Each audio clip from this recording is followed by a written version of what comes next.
اگلا سوال فیصل آباد سے زبیر صاحب نے کیا، میں نے ایک مکان کا سودا کیا اور بیانے یعنی ٹوکن منی کے طور پر 50,000 روپے دیے۔ بعد میں میری کچھ گھریلو مجبوری بن گئی اور میں باقی رقم کا انتظام نہ کر سکا، اس لیے میں نے سودا منسوخ کر دیا۔ اب مالک مکان اور ڈیلر میرے 50,000 واپس نہیں کر رہے، وہ کہتے ہیں کہ سودا کینسل کرنے پر بیانہ ضبط ہو جاتا ہے، کیا شرعاً ان کا میرے پیسے رکھ لینا چاہیے؟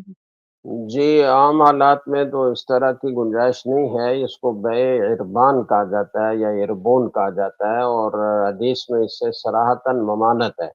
عرف تو اگرچہ یہی ہے کہ بیانہ ضبط کر لیتے ہیں، لیکن یہ عرف کسی نص کو ترک کرنے کا سبب بنے تو اس عرف کا کوئی اعتبار نہیں ہے۔ نص کی تخصیص تو ہو سکتی ہے عرف سے، لیکن نص کو بالکل یا ترک کرنا لازم آتا ہو تو اس عرف کا شرعاً کوئی اعتبار نہیں ہے، اس لیے بیانہ ضبط کرنا ٹھیک نہیں ہے، وہ واپس کرنا لازم ہے۔ سوشل میڈیا پر سب سے قدیم اور سب سے ریلائبل برانڈ درس قرآن.com